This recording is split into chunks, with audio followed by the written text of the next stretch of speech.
राम राम जी, सभी भाई बहनों को राम राम। मैं हूं बाबा रामदास और आप देख रहे हैं स्लो जिंदगी और बाबा की खरी खोटी। मेरे लिए बड़े सौभाग्य का विषय है कि आज मेरे साथ जुड़ी हैं दीपिका नारायण भारद्वाज जी। आपका एक छोटा सा परिचय इतना है कि आज जो निर्भया कानून और दहेज कानूनों की आड़ में जो पुरुषों को सताया जा रहा है, आप एक बहुत लंबे समय से पुरुषों के हक की लड़ाई लड़ रही हैं कि जो निर्दोष पुरुषों को औरतें अपने निजी स्वार्थ के लिए या सिंपल ब्लैकमेल और एक्सटॉर्शन, सेक्सटॉर्शन में, और जो रैकेट्स बने हुए हैं, जो गैंग बना के काम हो रहा है, जिस तरीके से लड़कियां औरतें पुरुषों को फंसा रही हैं और लाखों में नहीं करोड़ों रुपए वसूले जा रहे हैं, और जिस तरीके से जिस बहादुरी से दीपिका जी लड़ती हैं, उनको एक्सपोज करती हैं और उन लड़कों को, उन पुरुषों को हेल्प करती हैं, ये वाकई अच्छा। I have been following her for the last so many years. मैं आपको दीपिका जी बहुत सालों से फॉलो कर रहा हूं, और आपकी वो documentary the sun, India's sons जो है 2022 में जो आपने बनाई थी, वो उसके लिए भी बहुत तारीफ होती है आपकी। तो सबसे पहले तो आपको साधुवाद, स्वागत है आपका चैनल पे। बहुत बहुत इससे बहुत बहुत धन्यवाद रामदास जी। अपनी बात आगे कहूं, मैं जरा दर्शकों से एक अपील कर लूं। दर्शकों, ये मेरी पुस्तक है दद्दा की खरी खरी। ये मेरी चुनिंदा लेखों का संकलन है और इसका मूल्य है 600 रुपया। इस पुस्तक की बिक्री से जो भी धनराशि हमें प्राप्त होगी वो मेरे मंदिर, मेरे आश्रम में एक गौशाला और एक बीमार बूढ़ी गायों का चिकित्सालय बनाने का प्रस्ताव है, उसमें खर्च होगी। आप 600 रुपया, ये जो नीचे जो टिकर में जो फोन नंबर लिखा है 7696409623, इस पे 76 रुपया भेज के आप ये पुस्तक मंगा सकते हैं, और अपना address, phone number, pin code भी इसी नंबर पे मुझे व्हाट्सएप कर दीजिए। इसके अलावा जो क्यूआर कोड ऊपर दिखाई दे रहा है, इस पे भी आप उस गौशाला के लिए अपनी सहयोग राशि भेज सकते हैं। अब हम आ जाते हैं वापस दीपिका जी। दीपिका जी, एक बात बताइए, हम लोगों ने, मैंने भी, आपने भी, बहुत सारे लोगों ने सेंगर के ऊपर जो चार्जेस लगे वो कितने फ्रिवलस और झूठ का पुलिंदा है, और कितने सारे सबूत हैं जो सेंगर की बेगुनाही चीख चीख के बोल रहे हैं। इसके बावजूद डिस्ट्रिक्ट कोर्ट ने एक भी सबूत को ध्यान में न रखते हुए आजीवन उनको कारावास की सजा दे दी। जबकि मैं, आप और हमारे जैसे हजारों लोग ये मानते हैं कि सेंगर पूरी तरह, इस केस में जो रेप केस है उसमें पूरी तरह निर्दोष है। बाकी सेंगर इधर गैंगस्टर या वो बदमाश है या जो भी है, और उनके ऊपर जो हत्या और उसके मुकदमे चल रहे हैं उसमें सजा हो रही है, हम उसमें बोलते ही नहीं। हम, we are concern about the false rape cases. तो आप बताइए मुझे कि क्या सचमुच कोर्ट को या पुलिस को या सीबीआई को वो तथ्य नहीं दिखाई देते जो मुझे आपको दिखाई देते हैं? क्यों ये हमारी लोअर कोर्ट्स इस तरह आंखें बंद कर लेती हैं और एक आदमी का इस तरह जीवन, अच्छा, जबकि कोर्ट का तो सिद्धांत है ना, हमारी जुडिशरी का, कि चाहे 100 कसूरवार छूट जाए, किसी बेकसूर को सजा नहीं होनी चाहिए। तो इस केस को, सेंगर के केस में इस सिद्धांत का क्यों इस तरीके से अवहेलना की जाती है? क्या बात है जी? देखिए रामदास जी, ये एक बहुत ही ज़्यादा सेंसिटिव मैटर है और पूरे देश की जो है इस घटना के साथ भावनाएं जुड़ी हुई हैं। तो हमारे को कहीं ना कहीं उस सेंसिटिविटी का भी रिस्पेक्ट करना पड़ेगा। और ये मैटर जो है सिर्फ एक केस का नहीं है, मल्टीपल केसेस इसमें हैं। तो हमको वो चीज़ भी ध्यान रखनी पड़ेगी। आपने बिल्कुल सही बोला कि सेंगर कोई संत आदमी नहीं है, कोई ऐसे दूध के धुले आदमी नहीं है। जो बाकी जो दूसरा केस है जिसमें कस्टोडियल डेथ उनके फादर की हुई है, उसमें बकायदा उनका कॉन्स्पिरेसी में जो है नाम है, कन्विक्शन है। जो रेप का केस है उसमें भी अगर हम अपने न्यायालय का जजमेंट देखें तो उनको उन्होंने गिल्टी माना है, कन्विक्शन दी हुई है। हालांकि वो कन्विक्शन का सस्पेंड हुआ था सेंटेंस, और उस पे सुप्रीम कोर्ट ने रोक लगा दी है। बट एज ऑफ नाउ जो सबसे ऊपर का जो ऑर्डर है वो ये है कि सुप्रीम कोर्ट ने सस्पेंशन, जो उनकी बेल जो है उसके ऊपर जो है उन्होंने स्टे लगा दिया है। अब 4 हफ्ते बाद देखते हैं सुप्रीम कोर्ट जब सुनवाई करेगी तो क्या करेगी। अब माननीय न्यायालय ने कन्विक्शन किस ग्राउंड पे दिया है, हमारे को थोड़ा समझना पड़ेगा। लोग ये कहते हैं कि इतने जघन्य अपराधों में टेक्निकलिटीज में मत जाओ, ये मत करो, वो मत करो, बट मेरा सिर्फ यही सवाल है कि क्या इमोशंस के बेसिस के ऊपर किसी को आजीवन कारावास दे देना चाहिए आज के समय पे? अगर दे देना चाहिए तो फिर तो ये होगा कि दो गुटों में, किसी भी दो गुटों में लड़ाई होगी तो उनके एक गुट की जो महिला है, वो चाहे 2 महीने बाद, चाहे 4 महीने बाद, चाहे 10 महीने बाद, चाहे 10 साल बाद कह सकती है कि फलाना फलाना दिन को फलाना फलाना समय पे इस इंसान ने मेरा रेप किया, और उसके बाद पूरा का पूरा दारोमदार जो है उस आदमी के ऊपर हो जाए प्रूफ करने के लिए कि मैंने रेप नहीं किया।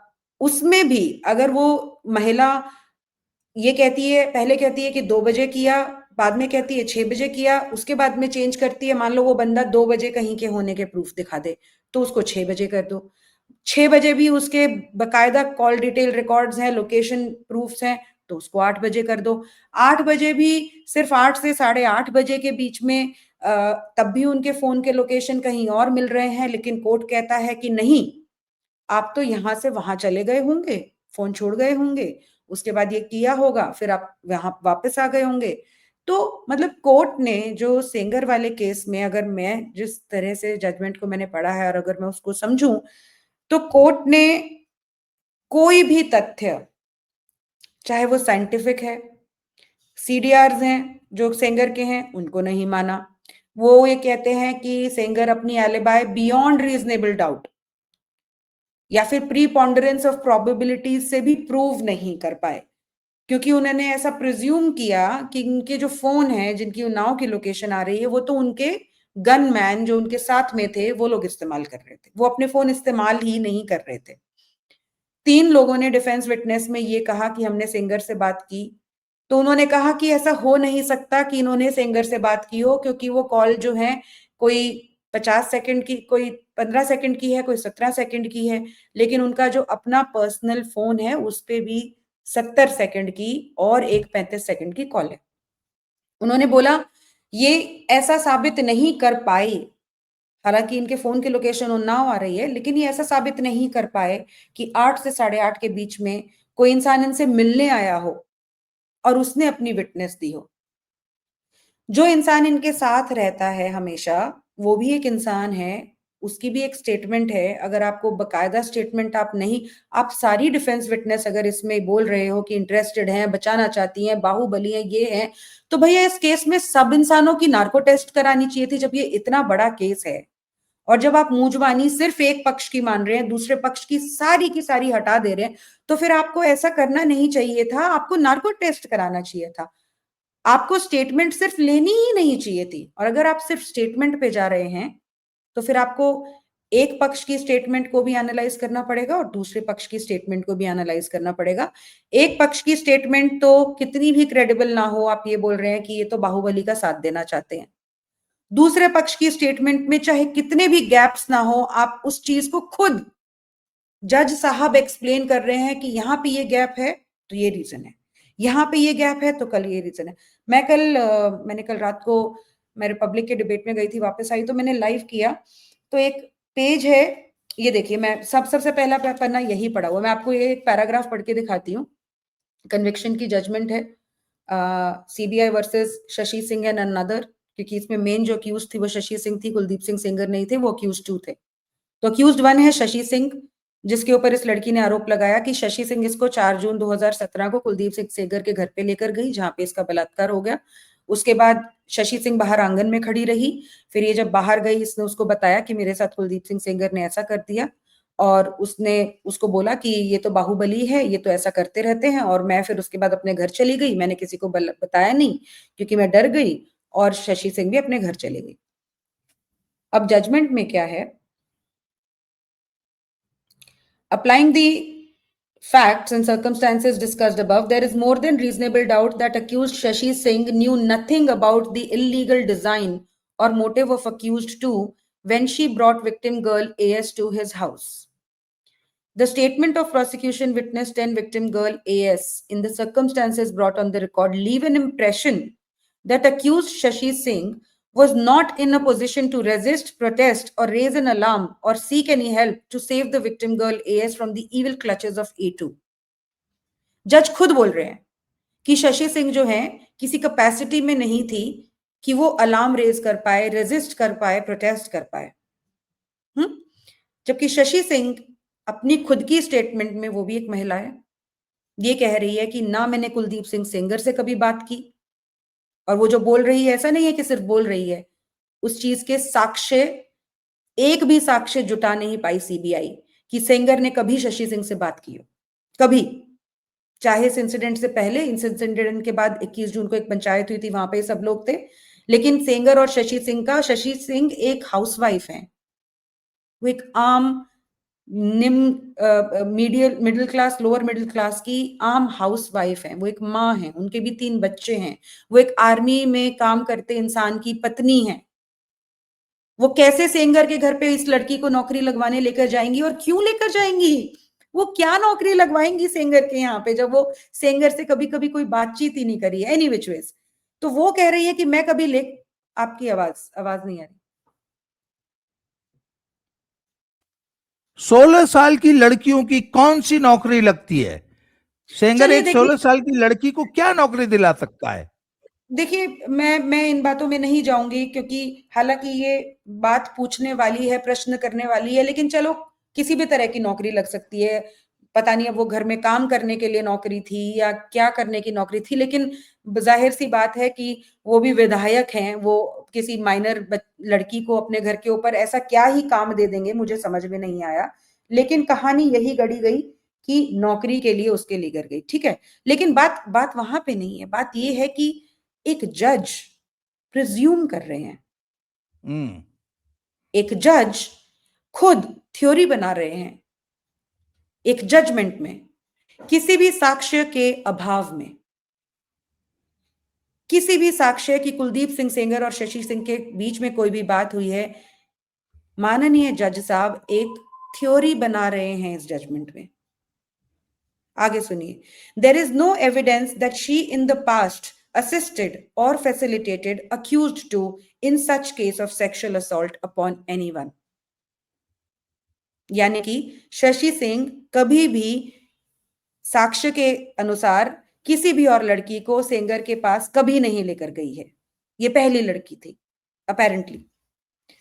There is no evidence led by the CBI where any mobile calls were trafficked between the two accused persons, यानी कि शशि सिंह और कुलदीप सिंह सेंगर।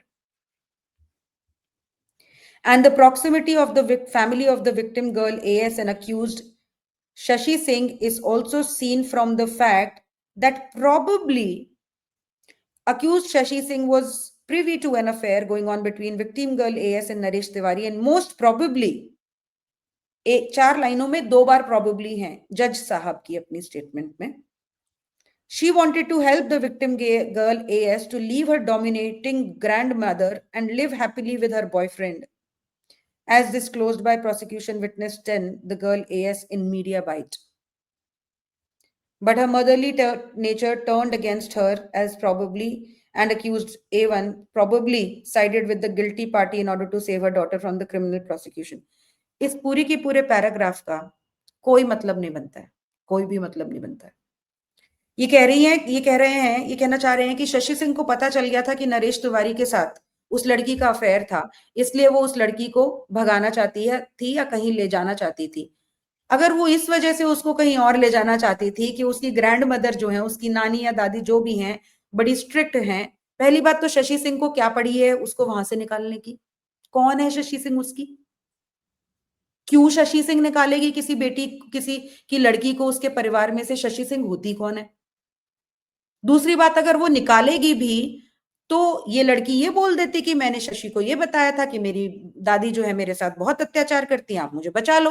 तो उन्होंने बोला मैं तुझे चल बचा देती हूँ, मैं तुझे कानपुर ले जाऊंगी। नहीं, लड़की ने कहा शशि सिंह ने दोबारा मुझे कहा कि नौकरी लगवाएगी, इस बार कानपुर में लगवाएगी, और मैं जाके गाड़ी में 10 बजे उनकी गाड़ी में बैठ गई। और जो जज साहब ये कह रहे हैं, एक थ्योरी बना रहे हैं कि शायद शशि सिंह को पता चल गया था इसके अफेयर के बारे में, इसलिए वो इस लड़की की मदद करना चाहती थी, लेकिन बाद में वो उसके खिलाफ हो गई क्योंकि उस लड़की ने इसकी बेटी और इसके बेटे को गैंगरेप के केस में इसका नाम लिख दिया। वही जज जो उसकी मीडिया बाइट में जो इसने ये बोला है उसके ऊपर रिलाई कर रहे हैं, उसको गॉस्पेल ट्रूथ मान रहे हैं, वही जज ये नहीं देख रहे हैं कि उसने मीडिया बाइट में इंसिडेंट का टाइम 6 बजे दिखाया था, 6 बजे बताया था। तो एक जगह पे जहां पे उसके हिसाब से मीडिया बाइट को आपने फिट करना है अपनी थ्योरी में, वहां पे आप उसको सच मानो, और जहां पे उसने बोला कि ये इंसिडेंट तो 6 बजे हुई थी, उसको आप इग्नोर कर दो। तो जितना मैंने इस जजमेंट को पढ़ा है रामदास जी, आज नहीं तो कल, नहीं तो परसों कुलदीप सिंह सेंगर को इस केस में कन्विक्शन इनकी होल्ड नहीं कर पाएगी। कोई सबूत नहीं है, कोई मेडिकल सबूत नहीं है, कोई एविडेंस नहीं है शशि सिंह और उस लड़की के बीच में बातचीत होते हुए, कोई एविडेंस नहीं है शशि सिंह और सेंगर के बीच में बातचीत होते हुए। इस केस में मेरे ख्याल से कम भी नहीं तो शायद 15-20 या शायद 25 या शायद 30 लोगों के कॉल डिटेल रिकॉर्ड्स एनालाइज किए गए हैं। हम लोग को ये बात ध्यान में रखनी पड़ेगी कि ये जो आरोप है ये कोई 2000 का नहीं है जब हमारे पास टेक्नोलॉजी नहीं हुआ करती थी, ये 2017 का केस है। कॉल डिटेल रिकॉर्ड्स भी निकली हैं, किस फोन में किस IMEI नंबर के साथ किस मोबाइल सिम का कौन सी डेट से कौन सी डेट तक इस्तेमाल हुआ, इसका भी एनालिसिस हुआ है। वो ये लड़की कहाँ थी उसका भी एनालिसिस हुआ है। ये जो नरेश तिवारी है उसका 10 जून से लेकर जब तक वो जेल नहीं चला गया तब तक का रिकॉर्ड एनालाइज किया हुआ है। शशि सिंह सेंगर का इन्होंने CDR या लोकेशन वगैरह जो है वो पूरी फेच करी हुई है। कहीं पे ये लड़की बोलती है कि ये फोन इस्तेमाल नहीं करती, वहीं 156(3) की इन्होंने जब कंप्लेंट कोर्ट में फाइल की उसमें ये अपना मोबाइल नंबर बकायदा देती हैं। तो इतनी डिस्क्रिपेंसी है, इतनी डिस्क्रिपेंसी है कि कोई अगर सुलझा हुआ इंसान इस गुत्थी को सुलझा मतलब देखने बैठे तो उनके होश उड़ जाएंगे, जैसा कि मेरे उड़ गए थे। अदरवाइज मैंने तो बहुत सारे लोग मुझे गालियां दे रहे हैं अभी मेरी पुरानी ट्वीट्स और पुरानी पोस्ट्स निकाल के जिसमें मैंने बोला है कि इस आदमी को तो फांसी होनी चाहिए। तो मुझे लगता था उस टाइम पे इस आदमी को फांसी होनी चाहिए, मैंने लिखा हुआ है, बकायदा लिखा हुआ है कि क्या तमाशा हो रहा है इस कंट्री में कि एक आदमी रेप कर देता है, उसके बाद उसके फादर को मरवा देता है, उसके बाद उसकी पूरी फैमिली का एक्सीडेंट हो जाता है। मैं वो स्टेटमेंट देके आज आपके सामने ये स्टेटमेंट दे रही हूँ और लोगों को लगता है कि मैं पैसे के लिए ऐसा कर रही हूँ। भैया इतनी गालियां खाने के लिए मुझे नहीं लगता कि कोई भी पैसा सफिशिएंट होता है। और आज तक 13 साल हो गए, कोई एक इंसान दिखा दे कि कोई कैंपेन मैंने करी हो जिसमें उन्होंने हमें पैसे दिए हो, मैं काम छोड़ दूंगी। 1 रुपया। दीपिका जी, मेरा एक सवाल है। सेंगर ने अपनी बेगुनाही के 20 सबूत दिए, जज ने एक को भी नहीं माना, पर किसी को उम्र कैद, लाइफ इम्प्रिजनमेंट, 20 years नहीं, life imprisonment, which is given नहीं, in the most heinous crime. Most heinous aggravated penetrative sexual assault. Aggravated, this is very important. या Aggravated in the absence of any medical proof. Any medical, कोई Any, proof नहीं है। no proof of injury, no proof of penetrative struggle, assault, no struggle तो आप छोड़ ही दीजिए, कुछ भी नहीं है, only and only statement, which is मतलब अब also। एक लड़की, मुझे एक बात और बताइए, एक और मैं लड़की। आपको और मैं आपको एक स्टोरी, अब मैं आप एक मोस्ट इंपॉर्टेंट स्टोरी बताती हूँ इस पूरे केस की। इस लड़की की एक दोस्त थी जिसका नंबर ये चोरी छुपे यूज करती थी इस आदमी से बात करने के लिए, ठीक है। उस दोस्त की माँ को भी विटनेस बनाया गया। अब वो जो माँ है, जाहिर सी बात है कि वो भी उसी गांव गवांड की है जहां की ये पूरी की पूरी फैमिली है, ठीक है। उनकी भी बेटी का अपना उनको बहुत ये होगा कि कोर्ट कचहरी वो भी नहीं करवाना चाहती होंगी शायद, लेकिन वो अदालत में आई और उन्होंने ये टेस्टिफाई किया कि नंबर जो है वो उनके बेटी के नाम पे रजिस्टर्ड है, लेकिन ये नंबर जो यूज करा जा रहा था वो इस कंप्लेनेंट के द्वारा यूज करा जा रहा था। और सीबीआई ने अपनी इन्वेस्टिगेशन में बकायदा लिखा हुआ है कि उस नंबर को इस लड़की की मां के फोन में, जो इसकी मां का फोन का IMEI है, उसमें यूज करा जा रहा था। तो जज साहब पता क्या बोलते हैं? बोलते हैं क्योंकि उसकी मां का फोन कोर्ट के समक्ष पेश नहीं किया गया है, इसलिए उस चीज को डिस्कार्ड कर दिया जाएगा। अब ये इंपॉर्टेंट क्यों है? क्योंकि 4 जून 2017 को ये लड़की 7:52 से लेकर 8:30 बजे तक खुद ही फोन पे ऊपर बातें कर रही थी। हाँ उसी आदमी जी। से बातें कर रही थी। मैं आपको बताती हूँ, देखिए, उसी आदमी से बातें कर रही थी। ये देखिए, ठीक है, इसमें कितनी कॉल्स हैं, कितनी कॉल्स। लेकिन जो उस पर्टिकुलर टाइम ड्यूरेशन में 7:52 पे 307 397 सेकेंड, 7:759 पे, 8:08 पे, 8:19 पे, ये खुद कॉल पे हैं। और इंटरेस्टिंग, मैं आपको बात बताती हूँ, जिस नंबर से ये पूरी की पूरी बातें हो रही थी उस पर्टिकुलर टाइम के बीच में, जिस टाइम पे कहा जा रहा है कि कुलदीप सिंह सेंगर ने उनका रेप किया, जब ये एक्चुअली गांव से चली गई थी 12 जून के बाद, तो 13 जून को, 14 जून को, 15 जून को उसी आदमी को इसके चाचा भी फोन करते हैं, क्योंकि इन सबको पता था कि वो किसके साथ गई है। इसके चाचा भी बात करते हैं, इसकी माँ भी बात करती है, उनके भाई भी बात करते हैं उसी नंबर पे, जिस नंबर पे 4 जून को ये सारी बातें करी जा रही थी। लेकिन जज साहब कहते हैं कि कुलदीप सिंह सेंगर के 3 नंबर थे, तीनों के तीनों उन्नाव में थे उस टाइम पे। माना नहीं, कह रहे हैं आलिबाई प्रूव नहीं कर पाए। 3 डेट ऑफ बर्थ है। मुझे एक चीज और बताइए, मैं दर्शकों की जानकारी के लिए बताना चाहता हूं। मैं आपको ना इस मैं आपको एक पहले, क्योंकि लोग कंफ्यूज हो जाएंगे, मैं आपको बड़ी क्विकली सीक्वेंस ऑफ इवेंट्स बताती हूँ। ये कहानी कुलदीप सिंह सेंगर से शुरू नहीं हुई थी, लेकिन इस समय इस कहानी के सबसे बड़े, मुझे लगता है, जिसके ऊपर गाज गिरी हुई है वो कुलदीप सिंह सेंगर है। ये कहानी शुरू होती है 20 जून को, जब माखी गांव की पुलिस इस लड़की को इसके घर वापस लेकर आती है, खुद जाके इसके चाचा के साथ। हालांकि उन्होंने रिकवरी जो लड़की की है वो वहीं माखी में दिखाई हुई है, लेकिन ये सबको पता है कि पुलिस जो है लेकर उनको आई थी। तो उसके बाद जो है 20 जून को उनको लेकर आई है, लेकिन 19 जून को माखी की पुलिस पहले ही नरेश, जिसका मैंने नाम लिया, और शुभम, नरेश शुभम के घर पे ड्राइवर का काम करता था। शुभम शशि सिंह का बेटा है, और एक और निधि लड़की का नाम आएगा, निधि शशि सिंह की बेटी है। तो शुभम जो है एक शादी में नरेश के साथ गए थे। उस समय पे नरेश ने, ये मैं इसलिए सब कुछ इतना बता रही हूँ क्योंकि मैंने शशि सिंह के भी पूरे परिवार से हर तरह की डिटेल्स जो हैं कैप्चर की हैं, और मीडिया में कोई बात नहीं करना चाहता उनसे। शुभम नरेश के साथ एक शादी में गए थे। वहां पे इनके पास जियो का नंबर था। उस टाइम पे जियो पे फ्री कॉलिंग आई थी नई नई। उन्होंने इनके फोन से इस लड़की के साथ खूब सारी बातें करी। तो जब इसके चाचा को पता चला कि भैया शुभम के फोन से भी बात हुई है, उसके नंबर से भी बात हुई है, इन्होंने खुद भी काफी उस ड्यूरेशन में शुभम के साथ भी बातचीत है, नरेश के साथ भी बातचीत की, इस फैमिली की, उस लड़की की नहीं। तो इन्होंने कहा कि 21 जून को ये इल्जाम लगाने लगे कि शुभम जो है वो भी लड़की के साथ कहीं ना कहीं इन्वॉल्व है। 2 सेकंड। हाँ जी,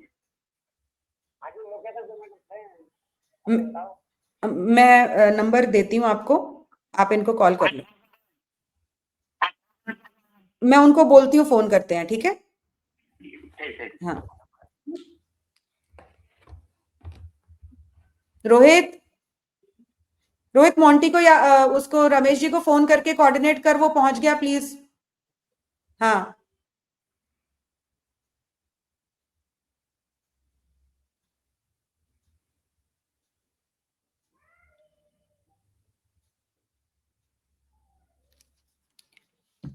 तो हाँ, तो ये महेश जो हैं कहते हैं कि इस लड़की की जो है उससे शुभम से शादी करवा दें, ठीक है? अब देखिए, आपसे बात करते हुए मुझे ये पॉइंट चौंका। अभी तक आज तक मेरे दिमाग में बात आ नहीं रही थी। अगर ये लड़की 15.5 साल की थी उस टाइम पे, तो ये महेश उसकी शादी कैसे करवा रहा था शुभम से? हुँ, ठीक है? एनी व्हिच वेज़ प्रोपोज़िशन ये रखा गया कि इसकी शादी करवा दी जाए शुभम से और पंचायत हुई जो कुलदीप सिंह सेंगर के घर पे हुई, जिसमें शशि, उसके पति, उसके का बेटा, उसकी बेटी सब लोग थे और वहाँ पे शशि ने बाकायदा मना कर दिया कि इनका जो है नरेश के साथ जो है अफ़ेयर है, तो हम इन अपने बेटे की शादी इससे नहीं करेंगे। इस बात पे बहुत गहमा-गहमी हो गई, वहाँ पे लड़ाई हो गई, गाली-गलौच हो गया। उसकी भी विटनेस स्टेटमेंट है, डिफेंस विटनेस में, पंचायत के एक इंसान की भी है। तो उसके बाद जो है 21 जून को एफआईआर दर्ज कराई जाती है या शायद 20 को ही करवा दी जाती है या शायद नहीं 21 जून को करवाई जाती है जब पंचायत में कोई रेज़ोल्यूशन नहीं निकलता इस प्रॉब्लम का। तो 21 जून को किडनैपिंग, गैंग रेप की एफआईआर दर्ज कराई जाती है जिसमें लड़की बोलती है कि शशि सिंह ने मेरे को 11 जून को कानपुर में नौकरी दिलवाने के लिए बुलाया। उसने मुझे बोला कि हम तेरा सब कुछ करा देंगे, वहाँ पे कमरा दिलवा देंगे। उसकी मीडिया की स्टेटमेंट भी है, अगर आप एडिट ही करेंगे तो शायद आप उसको ऐड भी कर सकते हैं। तो उसके बाद हम उनके साथ चले गए, वहाँ पे गाड़ी में शुभम और नरेश थे और उन्होंने मेरा गैंग रेप किया, फिर उसके बाद जाके उन्होंने मुझे ब्रजेश यादव को बेच दिया, फिर और भी 4-5 लोग थे, उन सब लोगों ने मेरे साथ गलत-गलत किया। 3 और नाम उसने लड़कों के ऐड कर दिए। फिर उसके बाद अपनी स्टेटमेंट बदल के बोलती कि नहीं ये 3 नाम तो मैंने किसी एडवोकेट के धमकाने पे ऐड किए थे, पर इन्होंने मेरे साथ कुछ नहीं किया। तो उस गैंग रेप केस में भी दुनिया भर की इनकंसिस्टेंसीज़ है, दुनिया भर की चेंजेज़ हैं, ठीक है? उसके बाद क्या होता है कि एक एप्लीकेशन में लड़की बोलती है कि इस सब चीज़ में इसकी बहन का भी हाथ था, शुभम की। निधि। तो शशि गैंग रेप में शशि को भी इम्प्लीकेट कर दिया, उनके बेटे को भी इम्प्लीकेट कर दिया, उनकी बेटी को भी इम्प्लीकेट कर दिया। तो कुलदीप सिंह सेंगर जो हैं, उन्होंने अपना फुट डाउन किया, उन्होंने कहा ये नहीं चलेगा और उन एक ऑडियो भी है, जो मैंने उस टाइम पे भी सुनी थी, अभी मैं खुद कोशिश करती हूँ कि उसको कहीं से मैं दोबारा से सुन पाऊँ या हो तो वो मेरे पास।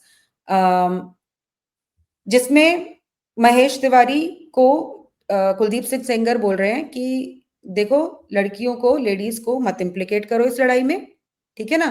लड़कियों लेडीज़ को आप मत फालतू में फँसाओ अपने उसमें और तो उन्होंने बोला हम नहीं कर रहे हैं, हमारे को तो ये इसने वो बोल दिया, उसने वो बोल दिया, फलाना-ढिमकाना की बात। तो उन्होंने बोला हम आपको सिर्फ़ ये बोल रहे हैं कि लेडीज़ को मत फँसाओ।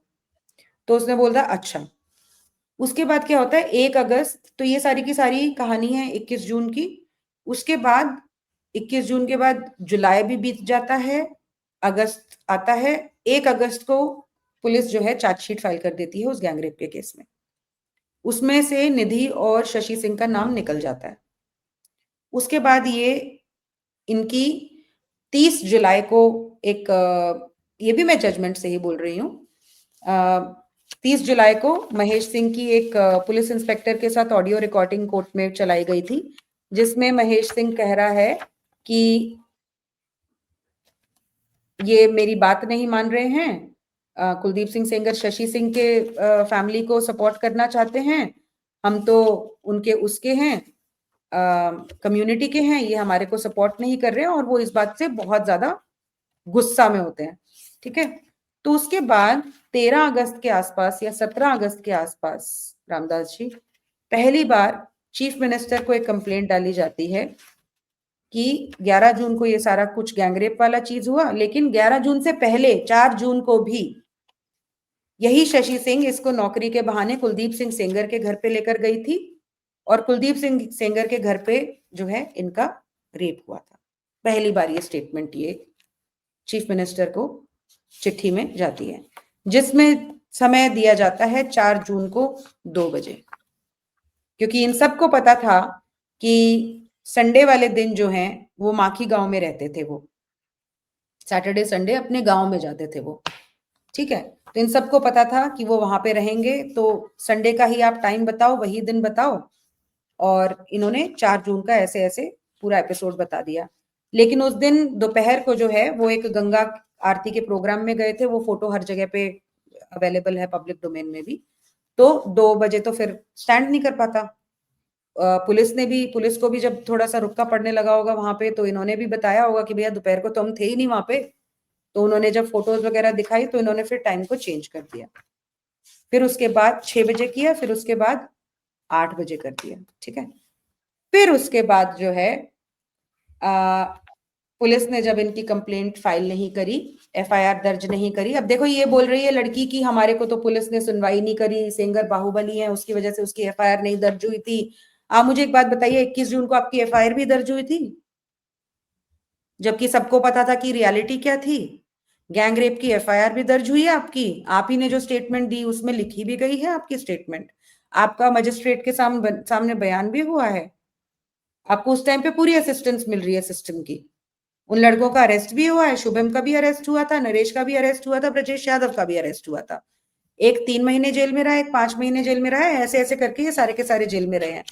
तो अगर आपकी पुलिस इतनी ही सुनवाई नहीं कर रही थी तो गैंगरेप की एफआईआर भी कैसे हो गई? सेंगर की एफआईआर इसलिए नहीं हुई क्योंकि पहली बार जो है अगस्त में, 2.5 महीने बाद, 4 महीने की, 4 जून की अगर आप इंसिडेंट देखें, ये देखो मैं ये वाला डॉक्यूमेंट ढूंढ रही थी। Mahesh Singh was deeply disturbed that Kuldeep Singh Sengar was trying to shield Shashi Singh and her family members by interfering in the investigation in FIR number of the gang rape case. He lamented about police not listening to him at the behest of Kuldeep Singh Sengar, and that Kuldeep Singh Sengar was issuing diktat, farman, without bothering to hear their side of the story. And prosecution witness 9, which is Chacha of this girl, looks annoyed that it was at his behest, Kuldeep Singh Sengar's behest, that police was not taking any action against Shashi and Nidhi. मैंने आपको बताया ना कि उनको तो arrest कर लिया था। 2 सेकेंड, रोहित भाई कर दे यार, ये मेरा को इसका फोन क्यों आ रहा है फिर? हाँ जी क्या हुआ? हाँ अच्छा ठीक है, ठीक है, ठीक है, थैंक यू भैया, थैंक यू भैया, थैंक यू, थैंक यू। अच्छा अच्छा, हाँ 2 सेकेंड।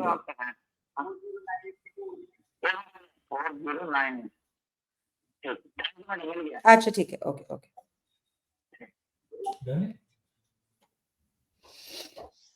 सो हाँ, तो देखा मैंने आपको कहा ना, पूरा का पूरा सांग किस वजह से शुरू हुआ है कि शशि और निधि के खिलाफ कोई कार्रवाई नहीं हुई। Singer was trying to Singer was trying to save these two, mother and daughter. Yes, and then उसके बाद फिर इन लोगों ने जब चीफ मिनिस्टर की चिट्ठी के बाद भी कुछ नहीं हुआ, क्योंकि वहां पे सबको पता था, आई एम श्योर कोई रिपोर्ट वगैरह भी उन लोगों ने प्रिपेयर करी होगी, भेजी होगी। उसके बाद भी ये लोग नहीं रुके, उसके बाद इन्होंने 156(3) का परिवाद डाल दिया कोर्ट में। यही फिर कहानी जो है, उसके साथ इन्होंने 156(3) का परिवाद भी डाल दिया। उसमें जो है इन्होंने 8 बजे का इंसिडेंट बताया। तो फाइनली जो इनका टाइमिंग सेट हुआ वो था 8 बजे, और उसके पर बाद से कोर्ट ने ये कोई भी डिस्क्रिपेंसी, ये जितना लेक्यूने थे, कभी 2 बजे बोल रही है, कभी शाम को 6 बजे बोल रही है, कभी 8 बजे बोल रही है, कोर्ट ने इसको कुछ नहीं माना। 2 बजे की डिस्क्रिपेंसी में तो कोर्ट गई नहीं। 6 बजे की डिस्क्रिपेंसी में कोर्ट ने बोला कि वो डरी हुई होगी, घबराई हुई होगी, तो ऐसे गलत समय बताना कोई बहुत बड़ी बात नहीं है। और वो घबराई कैसे हुई थी ये कोर्ट से कोई पूछे। इंसिडेंट 4 जून की थी, 21 जून को आपको पुलिस भी सपोर्ट दे चुकी है, मैजिस्ट्रेट के सामने आप बयान दर्ज करा रहे हो, ठीक है, ठीक है, वो बाहुबली थे, समझ में आता है, लेकिन फिर कोई 156(3) में भी तो आप फिर फाइनली कोर्ट गए ही ना, जिस कोर्ट में आप पहले 21 जून को भी बता सकते थे जज साहब को कि कुलदीप सिंह सेंगर ने आपके साथ ऐसा कुछ किया है, आपने नहीं बताया। उसी कोर्ट में आप 156(3) का भी तो पर्चा दर्ज कराने गए ना फाइनली उसके खिलाफ। ऐसा क्या हो गया था उस टाइम पे कि कुलदीप सिंह सेंगर का डर खत्म हो गया? कुछ नहीं हुआ था ऐसा। इन्होंने परिवाद डाला, और उसकी इंक्वायरी चल रही थी, लेकिन उस टाइम पे फिर वो एक हादसा हो गया। जब ये 156(3) की सुनवाई के टाइम पे इनके पिताजी जो हैं वो कोर्ट आए, और ऐसा कोर्ट के जो पेपर्स हैं उसमें ये बात है कि उन्होंने शराब पी हुई थी। ये रास्ते में ही कुलदीप सिंह सेंगर को और उनके पूरे परिवार को बहुत बुरी तरह से गालियां बकने लग गए, वहां पे पब्लिक स्पेस पे ही।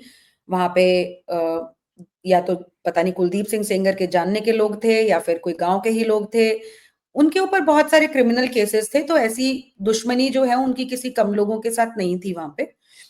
तो वहां पे बहुत बुरी तरह से लड़ाई होती है। फिर वहां पे इनके कुलदीप सिंह सेंगर के भाई जाते हैं, इसके पिताजी को वहां पे बहुत ज्यादा मारा जाता है। फिर उसके बाद उन्हीं के ऊपर झूठा केस करा दिया जाता है और उनको जेल भेज दिया जाता है, और उसके बाद उनको ट्रीटमेंट नहीं मिलती है और उसमें वजह से उनकी डेथ हो जाती है।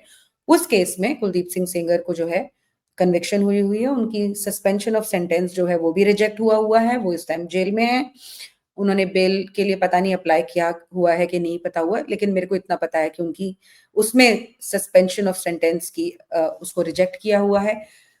उसके बाद फिर जब ये होता है तो ये लड़की जो है चीफ मिनिस्टर की रेजिडेंस के बाहर जाके अपने आप को जलाने की कोशिश करती है।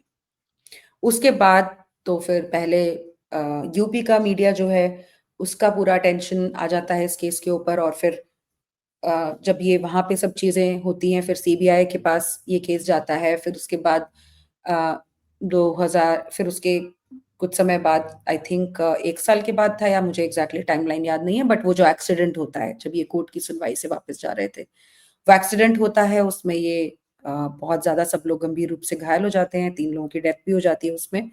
उसके बाद सारे के सारे केसेस को उठा के जो है दिल्ली में ला दिया जाता है। 2019 में इनका कन्विक्शन हो जाता है। अच्छा, मुझे ये बताइए, लड़कियों ने, औरतों ने इस कानून की आड़ में पैसा कमाने का धंधा बना लिया है और इस कानून का भीषण दुरुपयोग हो रहा है।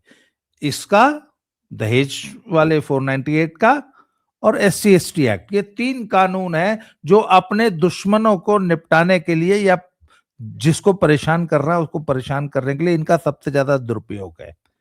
कोर्ट ने भी मतलब जो हमारी जुडिशरी है उसने बकायदा पुलिस फोर्स को ये बताया कि पता नहीं कितने 90% से ज्यादा 97% रेप और मॉलेस्टेशन के केसेस झूठे आ रहे हैं, इसलिए कोई भी एक्शन लेने से पहले अपने विवेक का इस्तेमाल करें और विवेचना कायदे से करें।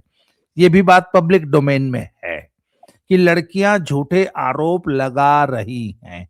आपने ऐसे सैकड़ों केसेस पे काम किया है जहां लड़कियों ने एक्सटॉर्शन, सेक्सटॉर्शन, ब्लैकमेलिंग का धंधा चला रखा है। एक एक लड़की 20-20, 25-25 लोगों के खिलाफ अलग अलग जगहों पे कंप्लेंट करके लाखों करोड़ों रुपए वसूल रही।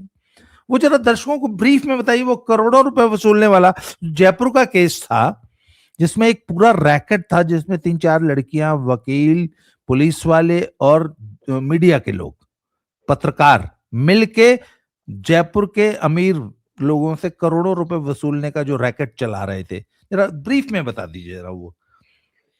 देखिए रामदास जी, मैं बहुत ही बैलेंस्ड पर्सपेक्टिव और बहुत ही बैलेंस्ड अप्रोच रखती हूँ किसी भी इश्यूज के ऊपर। ये महिलाओं के खिलाफ जो अपराध होते हैं वो भी अपने आप में बहुत ही ज्यादा सेंसिटिव इशू है, और जो जिस ब्रूटैलिटी के साथ उनके ऊपर अपराध होते हैं वो भी आज के समय की एक रियलिटी है। तो we have to be sensitive towards what is happening to women also, and we have to be sensitive towards the misuse of law also. 90% झूठे केसेस होते हैं, ये कोई ऑफिशियल रिकॉर्ड नहीं है, ये कोई ऑफिशियल डेटा नहीं है। राजस्थान की पुलिस ने ऑफिशियल डेटा में, ऑफिशियल स्टेटमेंट में बोला हुआ है कि 45% जो केसेस राजस्थान में रेप के फाइल होते हैं वो झूठे फाइल होते हैं। दिल्ली में हम लोगों ने एक शोनी कपूर हैं, वो भी जो है मेंस इश्यूज के ऊपर काम करते हैं, उन्होंने आरटीआई लगाई तो दिल्ली में जो है कन्विक्शन का जो आंकड़ा है वो सिर्फ 4% था पिछले 4 सालों में।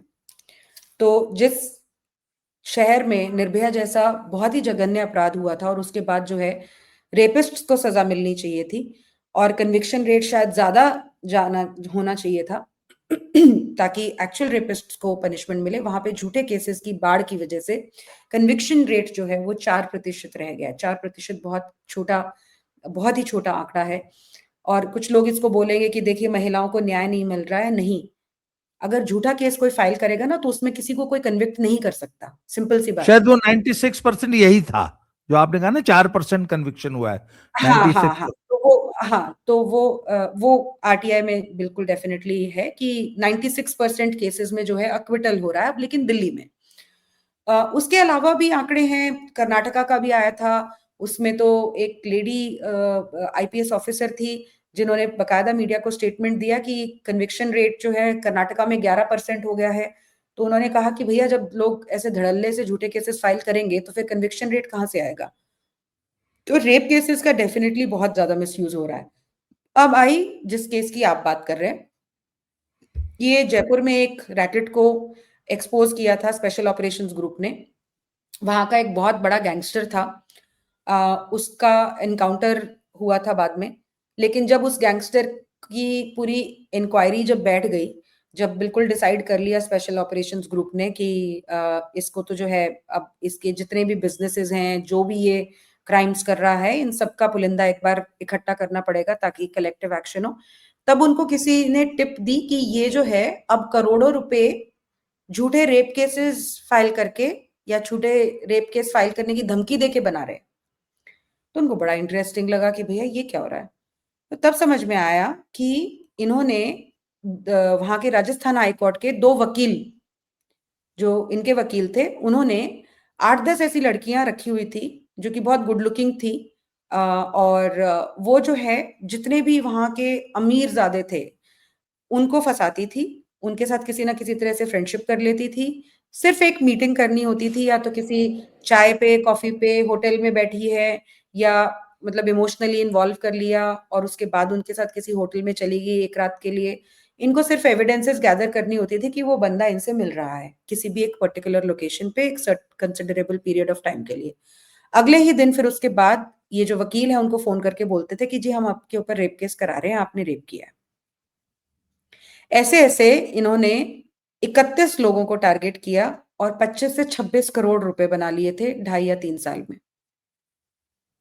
फिर इन्होंने भंडाफोड़ किया, लेकिन इतने सारे लोगों में सिर्फ एक ही आदमी ने हिम्मत दिखाई सामने आने की और एफआईआर फाइल करने की, जिसके बाद जो है वो वकील भी अरेस्ट हुए, वो लड़कियां भी अरेस्ट हुई।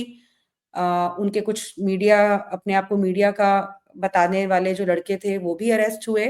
तो काफी बड़ा गैंग था और उस टाइम पे इन लोगों ने, स्पेशल ऑपरेशन ग्रुप ने, इस तरह के लगभग 6-7 अलग अलग अलग रैकेट जो क्रॉस राजस्थान काम कर रहे थे, क्योंकि जब एक बार ये मीडिया में आ गया तो बहुत सारे लोगों ने फिर जो है अप्रोच किया एसओजी को कि हमारे साथ भी ऐसा हुआ है, हमारे साथ भी ऐसा हुआ है। तो बहुत सारे जो है गैंग्स उस टाइम पे बस्ट हुए थे। अभी पिछले महीने गुड़गांव में एक एडवोकेट अरेस्ट हुई है, गीतिका चावला। वो झूठे पॉक्सो केसेस लगवाती थी। एक गुब्बारे वाले को उन्होंने पकड़ लिया था। उसकी पता नहीं बेटी थी या पता नहीं बेटा था। उनको यूज करके, उस बच्चे को यूज करके ये लोग झूठे पॉक्सो केसेस करवाते थे। मैट्रिमोनियल डिस्प्यूट्स में भी झूठे पॉक्सो केसेस लगवा देते थे हस्बैंड के ऊपर। और इनके घर से 2.5 या 3 करोड़ रुपए मिले हैं। और अब वो लेडी जो है उसका पति भी इन सब चीजों में शायद इन्वॉल्व था, वो दोनों जेल में है। मैंने 2 महीने 3 महीने पहले एक एडवोकेट और 2 लेडीज, जिनमें से एक लेडी जो है वो अब पता नहीं ऑफिशियल कार्यकर्ता थी या नहीं कर थी, मुझे नहीं पता, बट आम आदमी पार्टी से जुड़ी हुई थी।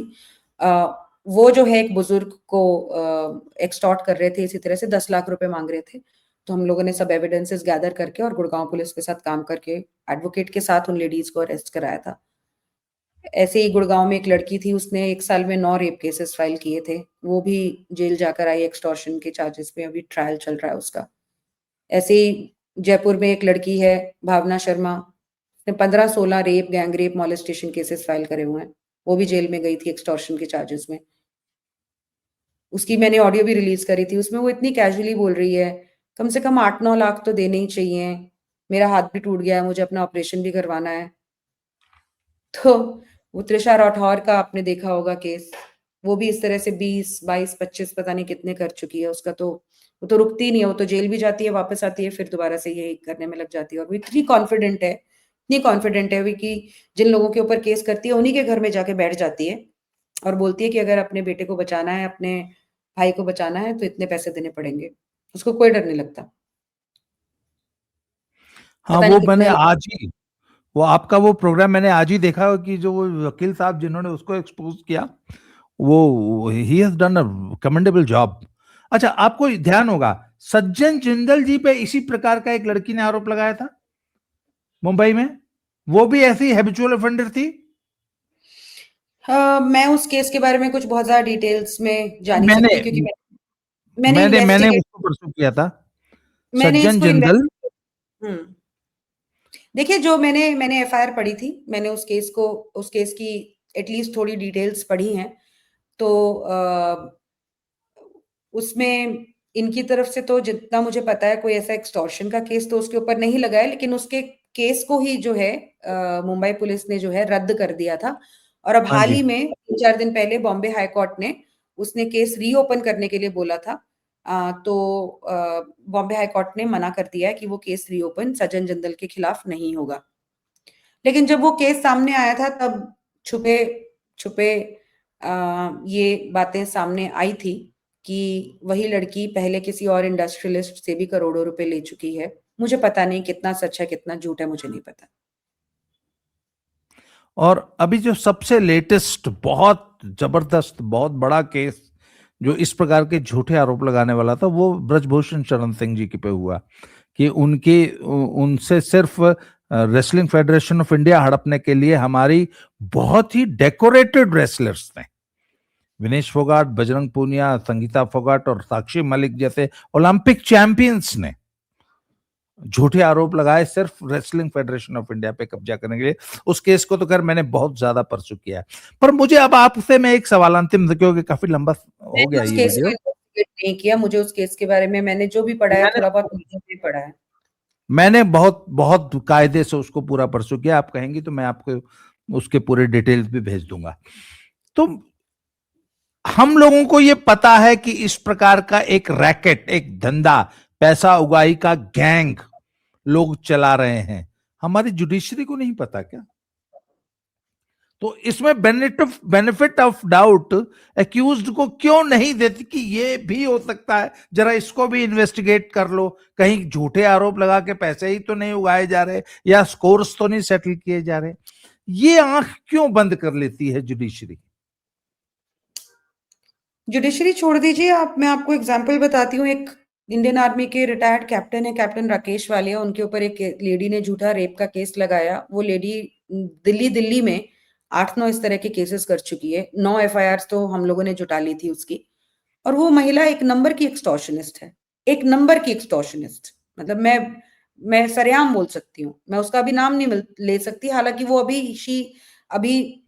ले एनी विच वेज एक नंबर की एक्सटॉर्शनिस्ट है। दिल्ली पुलिस जो है, दिल्ली पुलिस छोड़िए, सुप्रीम कोर्ट। देखिए, आप मान लिए, देखिए अभी सुप्रीम कोर्ट ने सुओ मोटो कॉग्निजेंस लिया है ना, सस्पेंशन ऑफ सेंटेंस का। क्यों? मीडिया के प्रेशर में। जबकि उन्होंने खुद बोला कि जो जजेस हैं वो उम्दा जजेस हैं। किसी भी, अगर आप लीगल जो बहुत अच्छी तरह से चीजें जानते हैं, जस्टिस काजू ने भी बोला है। आज मैं सवेरे संजय हेगड़े सीनियर एडवोकेट है, उनकी भी ट्वीट पढ़ रही थी। सबने बोला है कि वेल रीजन्ड जजमेंट है, जजेस बहुत अच्छे हैं। मतलब हर एक जज की थोड़ी इमेज भी होती है ना। हालांकि ठीक है, जजेस के बारे में ओपनली कोई कुछ नहीं बोलता, लेकिन कुछ ऐसे लोग होते हैं जो अपना नाम कमाते हैं। अगर इतने सारे लोग जुडिशियल फ्रैटर्निटी के लिए उनके लिए बोल रहे हैं, तो they have earned that name, ठीक है ना। करप्ट जजेस जो होते हैं उनके लिए कोई नहीं आगे आता। तो इन जजेस के ऊपर जो है इस टाइम पे इल्जाम लगाया जा रहा है। So any which way, supreme court ने सुओ मोटो कॉग्निजेंस लिया। 23 दिसंबर को ऑर्डर आया। 29 दिसंबर को सुप्रीम कोर्ट ने वेकेशन बेंच में सुओ मोटो कॉग्निजेंस ले लिया, ठीक है। जबकि वो अभी जेल में ही है, वो बाहर नहीं आ रहे, क्योंकि उनको मर्डर वाले केस में जो है वो जेल में है। इसमें उनको बेल मिल गई, लेकिन वो बाहर नहीं आए थे, वो बाहर आ भी नहीं सकते थे। फिर भी सुप्रीम कोर्ट ने सुओ मोटो कॉग्निजेंस लिया, पब्लिक के प्रेशर। यही सुप्रीम कोर्ट में जब हम गए और हमने कहा कि ये लेडी जो है हैबिचुअल एक्सटॉर्शनिस्ट है, इसने 9 केसेस कर रखे हैं, एक रत्ती भर भी एविडेंस नहीं है कि ये जो रेप जो ये बोल रही है वो हुआ है ना, मेडिकल नहीं करवाया इसने, 1000 तरह के झूठ बोले हुए हैं, पुलिस एक आयोटा ऑफ एविडेंस कोई जुटा नहीं पाई क्योंकि पूरी की पूरी स्क्रिप्ट बिल्कुल झूठ थी। सुप्रीम कोर्ट ने पहले तो ये बोला जब एडमिट करते टाइम कि 9 केसेस फाइल करें तो क्या हो गया, हो सकता है। मतलब जो जो फर्स्ट इंस्टेंस ऑफ रिएक्शन है वो ये नहीं है कि this is something unusual and we should look into this. They are explaining कि ठीक है भैया 9 रेप केसेस किए हैं या 9 रेप मॉलेस्टेशन तो क्या हो गया। हमने बड़ा मुश्किल से कन्विंस किया कि सर नहीं, your lordship, this is not that case, you know, this girl, this lady has, you know, is a habitual extortionist, it's the same modus operandi in all the cases। बड़ी मुश्किल से advocate Ashwini हमारे साथ थे, उन्होंने इस case को जो है एडमिट करवाया, उसके बाद प्रोसीडिंग्स हुई एंड ऑल ऑफ दैट। फिर फॉर्चुनेटली राकेश वालिया जी को एक दिन खुद ही जो है जज साहब ने सुन लिया क्योंकि वो बहुत बुजुर्ग हैं, he is a senior citizen, इतने पतले से हैं, कैंसर सर्वाइवर हैं, हार्ट उनको प्रॉब्लम हो चुकी थी, लेकिन फिर भी वो अपने सच की लड़ाई लड़ रहे थे। तो जजेस को आ गया होगा कि इनसे पूछते हैं, तो उन्होंने 40 मिनट उनकी पूरी स्टोरी सुनी वहां पे सुप्रीम कोर्ट में। उसके बाद सब कुछ बताने के बाद, दिल्ली पुलिस के एडमिट करने के बावजूद कि इस लेडी ने इतने सारे रेप केसेस किए हैं, सुप्रीम कोर्ट ने एक बार ये भी नहीं बोला कि एसआईटी बनाई जाए और ये पता करा जाए कि ये लेडी कर क्या रही है। एक जगह पे किसी को मिलती है एकदम से इल्जाम लगा देती है, जुडिशियल ऑफिसर के ऊपर उसने, कोर्ट में काम करते हुए बंदे के ऊपर उसने इल्जाम लगाया हुआ था रेप का कि उसने मेरा कोर्ट के अंदर, चेंबर के अंदर, जज के चेंबर के अंदर रेप कर दिया। Can you believe this Ramdas ji? 5 lakh रुपए मांग रही थी उससे, उससे नहीं दिए, अब उनका अक्विटल हो गया।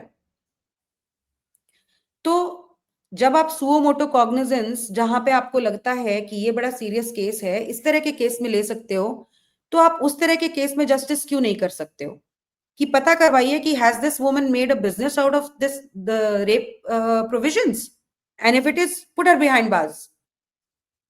कोई एक्शन नहीं लिया उस लेडी के खिलाफ, ना ही तो हमारी जुडिशरी ने, ना दिल्ली पुलिस ने। धक्के खाते हुए हमारे को 9 महीने हो गए और उनके इन्वेस्टिगेशन ऑफिसर बोलते हैं एक्सटॉर्शन का तो चार्ज बनता नहीं है, आपने पैसे तो दिए नहीं है, कोई थ्रेट तो उसने दिया नहीं था, बस पैसे ही तो मांगे थे। ये सुन रहे हैं हम। जाऊंगी मैं पब्लिक में, जाऊंगी इस केस में। अभी मुझे सिर्फ एक ऑफिसर है, उनसे उम्मीद है शायद कुछ काम हो, बट अगर नहीं हुआ तो जाऊंगी मैं पब्लिक में। क्या ये करें, तो बहुत, क्या ये करें? तो पुरुषों की। नहीं, मैंने रामदास जी, मैं सेंगर के केस में बिल्कुल भी नहीं आगे आना चाहती थी क्योंकि मेरा जो क्रेडिबिलिटी है, मेरी जो इंटेग्रिटी है, मुझे पता है कि ऐसे बहुत सारे लोग हैं जिनको कोई सुनने वाला नहीं है, जिनको मेरी जरूरत है। एक पावरफुल इंसान के लिए मुझे आगे आने की क्या जरूरत है? उसके पास सब कुछ है, उसके पास पावर है, पैसा है, वेयरविथॉल है, कनेक्शंस है, नेटवर्क है, सब कुछ है उनके पास। मेरी क्या जरूरत है? मैं 2019 से इस केस को जान रही हूँ, नहीं बोली थी मैं कुछ, लेकिन मैंने जब अब देखा, ये तो गजब है भाई। इल्जाम लगाओ, मीडिया नैरेटिव बनाओ, उसके बाद उस बंदे का अगर कोई कोर्ट से जरा सा भी, रत्ती भर सा भी रिलीफ मिल जाए, धरने पे जाके बैठ जाओ। यूं तो किसी को भी आप लाइफ के लिए जेल में बिठा सकते हो, एक अच्छी सी स्टोरी बनानी है आपको। तो मुझे लगा कि नहीं भाई, अभी नहीं बोलना नहीं, पड़ेगा। ना ना ना ना ना ना, भाई सिर्फ ये आप, तो, एक मिनट एक मिनट, एक आप अपने दुश्मन को भी निपटा दो, साथ में 5-7 करोड़ रुपए बना लो। ये लड़की खुद आरोप लगा रही कि मेरे चाचा ने और मेरी फैमिली ने 7 करोड़ रुपए लगाए हैं, कांग्रेस का टिकट मिल गया, केस की 25 लाख मैनेजमेंट रुपए। के, केस की मैनेजमेंट के लिए, मैनेजमेंट, इमेजिन द, हाँ, she has used the word management in her FIR. Case की, कौन सा रेप केस मैनेज किया जाता है बताना सर? स्टेट तुम्हारी लड़ रही है, सीबीआई तुम्हारी लड़ रही है, एक तुम्हारे से पैसा किसी ने नहीं लिया होगा। तुम कौन सा केस मैनेज कर रहे हो भाई, और किसको मैनेज कर रहे हो, किसको मैनेज किया इसके चाचा ने? और अगर 7 करोड़ मैनेज करने के लिए ये लगाने की औदा रखते हैं, तो भैया ये कोई लेस पावरफुल थोड़ी ना है फिर, ये भी बड़े पावरफुल लोग होंगे फिर, फुल कितने सालों से प्रोटेक्शन में चल रहे हैं। एक पूरे के पूरे देश पागल हो गया है बिल्कुल। एक आदमी जिसके ऊपर कितने सारे क्रिमिनल केसेस हैं, कितने सारे क्रिमिनल केसेस हैं, वो अभी भी जेल में है। ये कहते हैं कि उसको तो झूठा फंसा के जेल में डाला हुआ है। अरे 2017 से पहले कितने सारे केसेस हुए हैं इन लोगों के ऊपर क्रिमिनल। 2017 में तो चलो सेंगर के साथ इनकी वो हो गई, 2017 से पहले इन लोगों के ऊपर कितने क्रिमिनल केसेस हुए हैं। लेकिन कोई भी फैक्ट नहीं देखना चाहता, कोई भी। इतनी गालियां, इतनी गालियां, उफ। अच्छा, जो हम जबकि हम जो मेरे एक काम को मिनट। फॉलो करते हैं, जिनको पता है कि मैं कभी भी किसी भी ऐसे गलत इंसान का साथ नहीं दूंगी जिसने एक्चुअल में कोई रेप वेप किया हो, कभी भी नहीं, मेरी कॉन्शियंस कभी मुझे अलाउ नहीं कर सकती। वो लोग बोल रहे हैं कि तुम्हारा दिमाग खराब हो गया है। और मैं उनको सिर्फ यही बोल रही हूँ कि भैया अगर उसने उसके फादर को मरवाया है, आप उसको उस केस में डालो, लाइफ में कोई दिक्कत वाली बात नहीं है। लेकिन जो अपराध किया उसके लिए सजा दो भाई, जो अपराध नहीं किया उसके लिए सजा क्यों दे रहे हो भाई? इस केस में इतने सारे स्टेटमेंट्स, उस गैंगरेप केस में इतने सारे स्टेटमेंट्स। सीबीआई ये बता रही है कि ये उस लड़की के उस आदमी, जब नरेश 12 जून को जब माखी से उसका एग्जिट हो रहा है, उसकी सीडीआर माखी से दूर जा रही है, तभी ये लड़की भी जो है वहां से चली जा रही है। 13 जून को इसके माँ वगैरह सब, आप चाचा वगैरह सब बात करने लगते हैं। दिल्ली में वो महेश रहता है, इसका चाचा। और ये लड़की बोलती है कि भैया जब 21 जून वाली के बाद, 21 वाली जून जो एफआईआर हो गई, उसके बाद 30 जून को इसको दिल्ली लाया गया। दिल्ली में ये अपनी आई तो 8-9 दिन बाद इसने दिल्ली में अपने चाची को बताया पहले कि सेंगर ने भी मेरे साथ ऐसे किया। तो मेरी चाची ने मेरे चाचा को बताया और मेरी चाचा ने मेरी माँ को बताया। तो मतलब 11 जुलाई को या 12 जुलाई को इनको पता चल गया कि सेंगर ने कुछ किया है। तो दिल्ली में फायर करवा देते, वो तो दिल्ली में ही रहता था, उसको तो कानून का A to Z पता है, उसको पता होगा 0 एफआईआर हो सकती है। यहाँ पे चले जाते पुलिस के पास। यहाँ पे तो सेंगर का कोई दबदबा नहीं है, यहाँ का तो बाहुबली नहीं है Sengar. Delhi police different jurisdiction होता, आज चल रहा है दिल्ली में केस तब चल लेता। लेकिन जुलाई में भी नहीं किया, अगस्त में किया।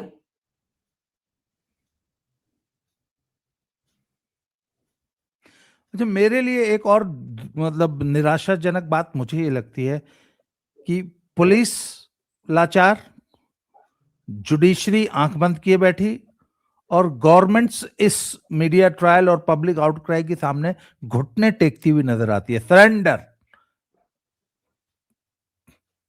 तो पुरुष तो यस। बेचारा एकदम बेचारा हो गया फिर तो।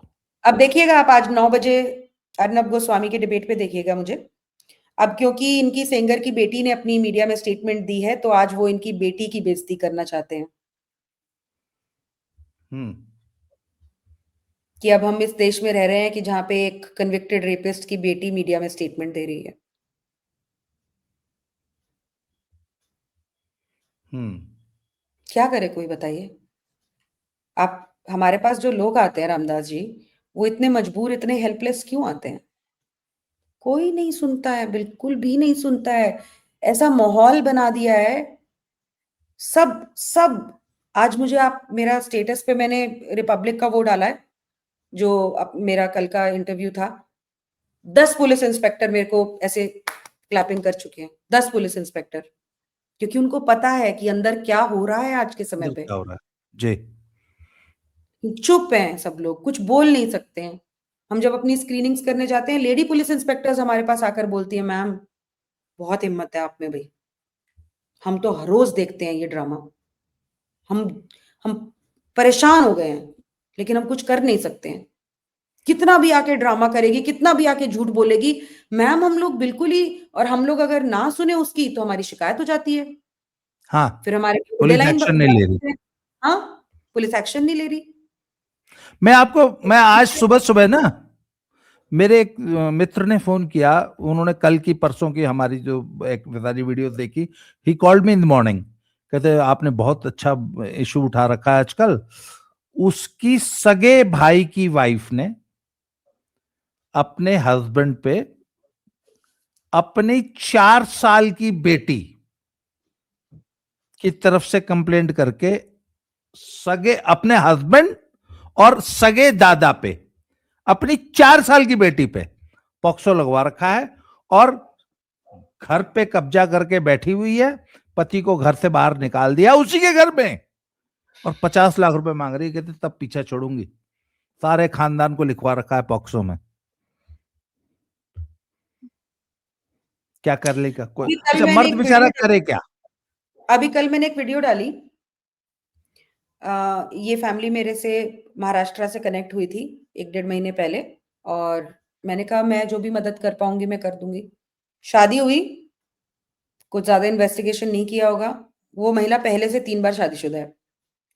विद इन 1 डेढ़ महीने, पता नहीं 2 महीने इनकी शादी में उस लड़के को पता चल गया कि भैया इसकी पहले इतनी सारी शादियां हुई हैं, और ऑब्वियसली वो लड़ाई झगड़े करने लग गई और बहुत ज्यादा डिस्प्यूट्स होने लग गए विद इन 2 मंथ्स। तो एक दिन इनका 10 तोला सोना लेके सारा सामान पैक करके और भग गई। तो इन्होंने एफआईआर लिखवा दी कि भैया इतना तोला सोना जो है हमारे घर से चुरा करके ले गई है, और आई एम श्योर एविडेंसेस होंगे, अदरवाइज पुलिस ऐसे यूजुअली वाइफ के ऊपर या उसकी फैमिली के ऊपर केसेस करती नहीं है, तो इनके पास एविडेंसेस रहे होंगे। तो केस भी हुआ, और उसकी लेडी का और उसके भाई का अरेस्ट भी हुआ। जेल से बाहर आने के बाद गैंगरेप केस लगा दिया लड़के के ऊपर, लड़के के बाप के ऊपर, सब लोगों के ऊपर।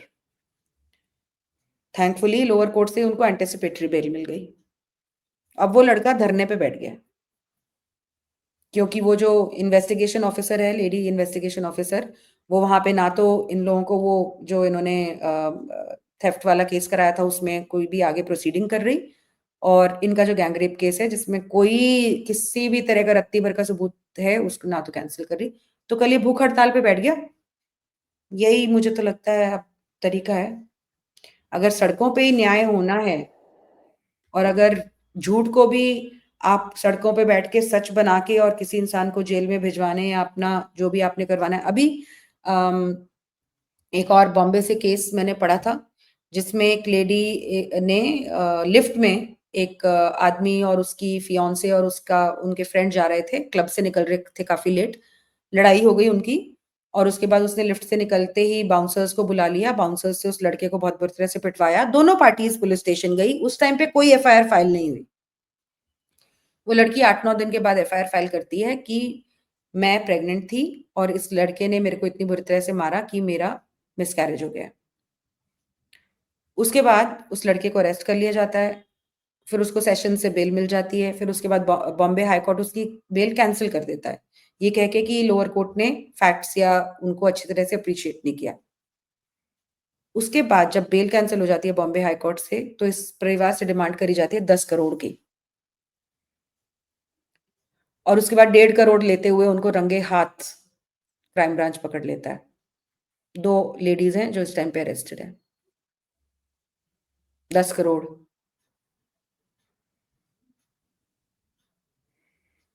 पर हमारी हमारे सुप्रीम कोर्ट को ये सब दिखाई नहीं देता। वो कहती तो क्या हुआ? अच्छा, आज वो वकील साहब बता रहे थे कि एक लड़की ने रामदास एक जी क्या हुआ, क्या आप देखिए, आप आउटरीच तो देखिए इन 2 जजेस की, जो फजीहत हुई है, जो इन लोगों के बेचारों के साथ करा जा रहा है इस टाइम पे। पुतले जलाए जा रहे हैं, यहाँ पे जंतर मंतर पे प्रोटेस्ट हो रहे हैं, सारे मीडिया चैनल्स पे उनको गाली दी जा रही है। आप प्रेशर तो देख लीजिए ये जो विमेन्स राइट एक्टिविस्ट क्रिएट करती हैं। और ये जो लड़की के साथ साथ जो मैडम घूम रही हैं, किसी विक्टिम को सपोर्ट करना कोई बुरी बात नहीं, करना चाहिए, पर आप जनता को झूठ बता के सिंपैथी गेन कर रहे हो। विक्टिम से ये बुलवा रहे हो कि इनको, इनके चैनल को सब्सक्राइब कीजिए, लाइक कीजिए। मैंने एक वीडियो देखी उनकी, वो पीड़िता के साथ खड़ी है मैडम, और वहां पे टेक्स्ट लिखा हुआ है, लाइक सब्सक्राइब एंड शेयर, और कह रही हैं सुप्रीम कोर्ट ने इनको कन्विक्ट कर दिया है, जबकि कानून को बहुत अच्छी तरह से जानती हैं वो। कह रहे हैं सुप्रीम कोर्ट ने कन्विक्ट कर दिया है, इस आदमी ने इसका गैंग रेप करवाया था। अरे मैडम, एफआईआर तो पढ़ लो, गैंग रेप में उसका नाम भी नहीं है। बट लेकिन इमोशंस, बेटियां, महिलाएं, बहुत अच्छी बात है, प्रोटेक्शन मिलनी चाहिए, कानून दुरुस्त होने चाहिए। किसी भी रेपिस्ट, कोई एसिड अटैक के केस में अभी 16 साल के बाद बेचारा, उनको न्याय नहीं मिला, उन लोगों को बरी कर दिया गया। जेन्युइन केसेस सफर होंगे रामदास जी इससे, जेन्युइन, एब्सोल्युटली जेन्युइन केसेस सफर होंगे। लोगों को समझ में ही नहीं आ रहा है, डिजाइन नहीं समझ में आ रहा है लोगों को। डाउरी केसेस जब शुरू हुए थे, अब तो 83 का कानून है वो, 84 का, 40 साल हो गए उसको। तो तब कि तो चुनिंदा केसेस हुआ करते थे। आज के टाइम पे हर साल 1,40,000 केसेस होते हैं। 1,40,000 केसेस में आप हर एफआईआर में मिनिमम 3 लोगों का नाम मान लो, हस्बैंड वाइफ, सॉरी, हस्बैंड और उसके माता पिता का तो होता ही होता है, ठीक है। कईयों में तो चाचा चाची, मामा मामी, बहन भाई, भाई की पत्नी, सबका होता है, ठीक है। मिनिमम भी मान लो आप 3, तो देख लो 1.5 लाख इंटू 4.5, 5 लाख, 6 लाख लोग तो सिर्फ 498 498 में इम्प्लीकेट होते हैं हर साल। और आई एम श्योर अगर टोटल गिना जाए तो 10 लाख लोगों से कम नहीं होंगे हर साल जिनके ऊपर दहेज की धारा लगती है। रेप केसेस भी उसी डायरेक्शन में है।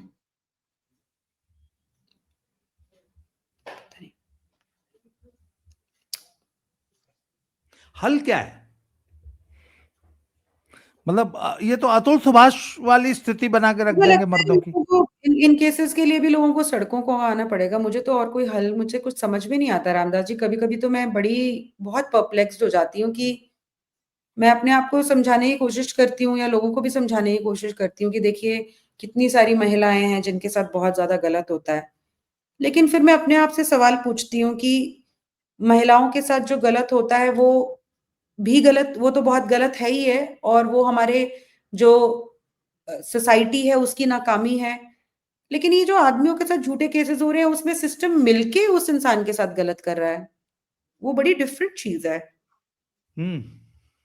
मतलब एक महिला जो है सिस्टम से न्याय मांगने जाती है क्योंकि उसके ऊपर क्रिमिनल ने उसके साथ कोई क्राइम किया या उसके साथ जो गलत हुआ। यहाँ पे आदमी जो है उस सिस्टम से ही कुछ मांग नहीं सकता है, या सिस्टम ही उसको जो है तड़पाने में या प्रताड़ित करने में साथ में पूरा इन्वॉल्व हुआ हुआ है। इन्वेस्टिगेशन ऑफिसर्स बहुत बुरा बर्ताव करते हैं भाई, बहुत बुरा बर्ताव करते हैं। कितना भी फर्जी केस ना हो, अभी गुड़गांव का मैं केस, एक फैमिली को हेल्प कर रही हूँ, तो सीसीटीवी फुटेज में साफ पता चल रहा है वो लेडी ही करके जा रही है, करके वापस आ रही है, और फिर 100 नंबर पे कॉल करके बोल दे रही है 4 दिन बाद कि मेरा तो रेप हो गया। नो, जीरो इन्वेस्टिगेशन, लड़के को जेल में डाल दिया, 4 महीने से जेल में पड़ा है वो। और बाद में फिर मैंने इन्वेस्टिगेशन कराई अपने सोर्सेज से, उसने पहले 2 और एफआईआर कर रखी है रेप की। बताओ, पुलिस को नहीं पता होगा? नहीं, पुलिस को नहीं पता होगा क्योंकि पुलिस पता करती नहीं है। आज अब वो कहाँ कहाँ पे, किस किस लेवल पे वो परिवार पैसे दे चुका है, मैं आपको शुरू भी नहीं कर सकती बताना। किस किस लेवल पे, हर लेवल पे, हर लेवल पे पैसा चलता है। वो त्रिशा राठौर वाले केस में जो वकील साहब थे उन्होंने एक बड़ी अच्छी बात कही कि जब आप एक्यूज्ड का पूरा पुलिस रिकॉर्ड और पूरा हिस्ट्री खंगालते हो तो कंप्लेनेंट की क्यों नहीं निकालते? निकालनी चाहिए। कंप्लेनेंट ने इससे पहले और इसी टाइप की कितनी कंप्लेंट्स कर रखी हैं।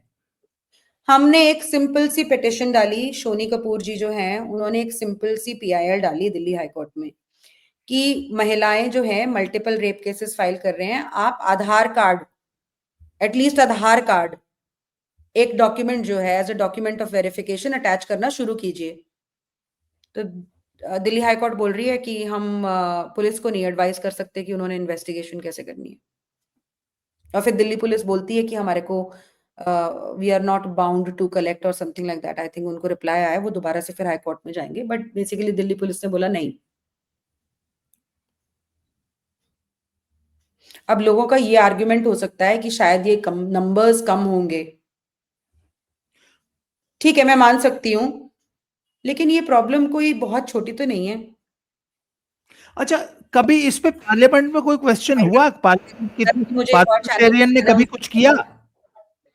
हमें वाइंड अप करना पड़ेगा, एक और चैनल पे जाना है मुझे, उनसे कॉल आ रहा है बार बार। जी, आपने लास्ट देखिए वाकई बहुत लंबी वीडियो हो गई और I am really thankful to you, आपने समय दिया इसके लिए बहुत बहुत आभार, धन्यवाद। हम दोबारा बात करेंगे क्योंकि ये बहुत ही ज्वलंत विषय है और इस पे लगातार काम करने की जरूरत है, हमें जी ओपिनियन बिल्ड करनी पड़ेगी। जी। तो और चलिए, बहुत बहुत धन्यवाद। जिन लोगों को मेरे काम के बारे में और जानकारी चाहिए हो, वो हमारी वेबसाइट एकम न्याय EKAMNYAAY.org पर जाकर हमारे काम को देख सकते हैं। So nice of you, thank you very much. जय श्री राम, हर हर महादेव। Thank you.